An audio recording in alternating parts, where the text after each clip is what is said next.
दोस्तों, किसी भी व्यक्ति की सफलता में इस बात का काफी योगदान होता है कि उसकी अपनी क्षमता कितनी है और उसने अपनी क्षमता का इस्तेमाल किस तरह से किया है।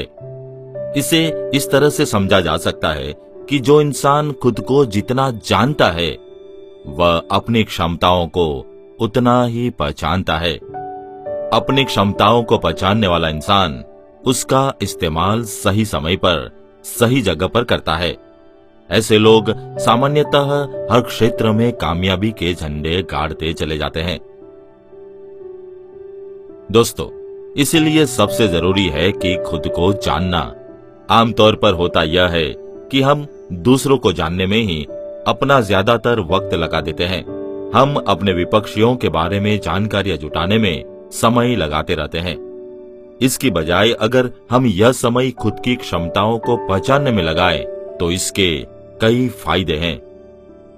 अपने एक नीति सूत्र में आचार्य चाणक्य कहते हैं, उत्साहवता शत्रुवोपि वशी भवन्ति, अर्थात उत्साहियों के शत्रु भी वश में आ जाते हैं।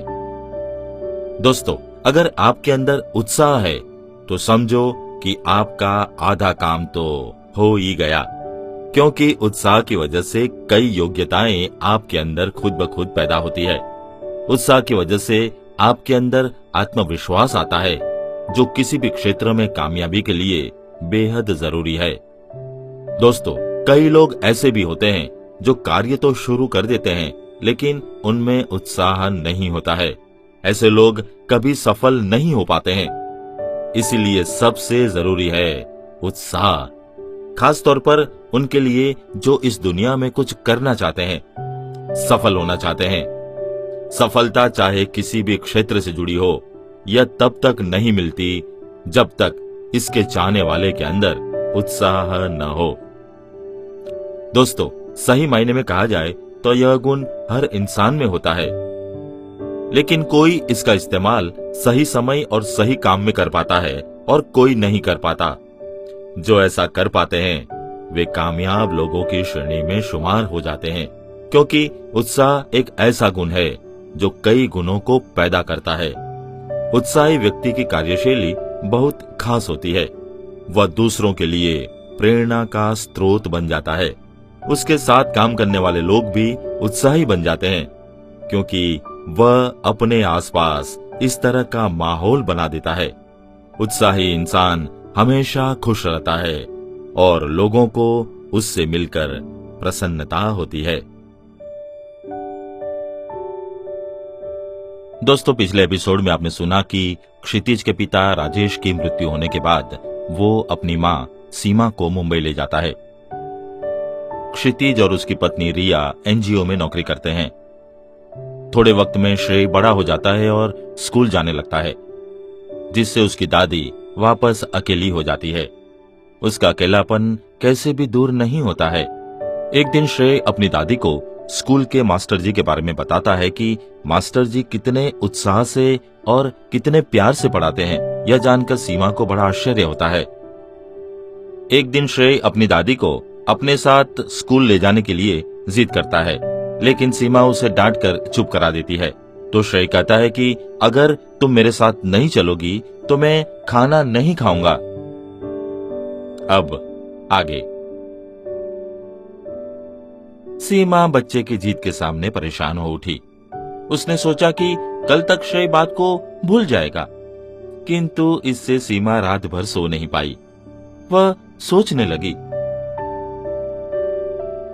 इस उम्र में स्कूल में जाना और पढ़ाई करना, यह कैसे हो सकता है? छोटे छोटे बच्चों के साथ बैठकर वह कैसे पढ़ाई कर सकती है?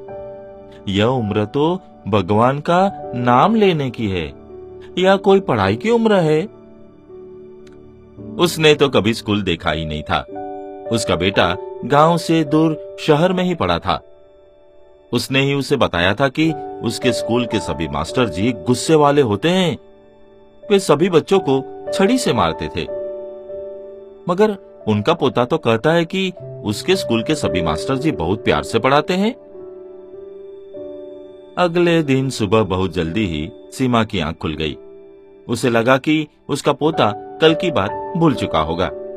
वह प्रतिदिन की तरह सबके लिए नाश्ता और खाना बनाने में लग गई।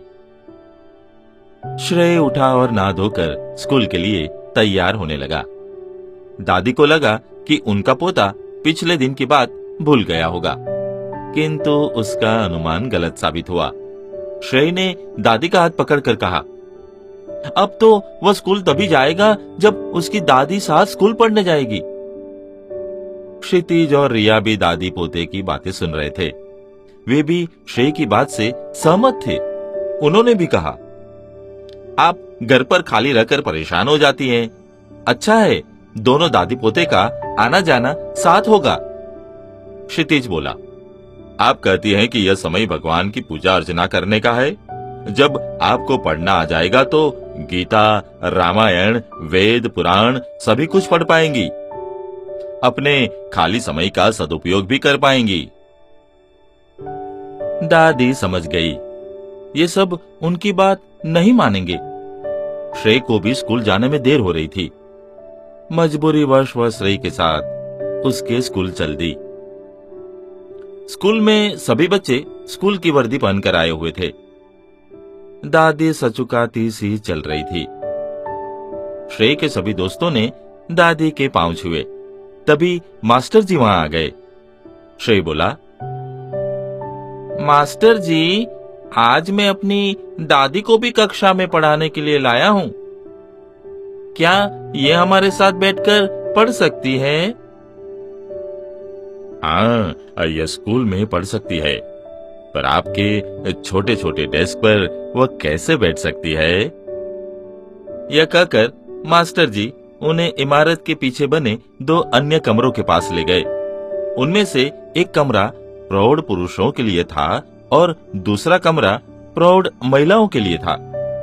मास्टर जी श्रेय की दादी को दूसरे कमरे में ले गए।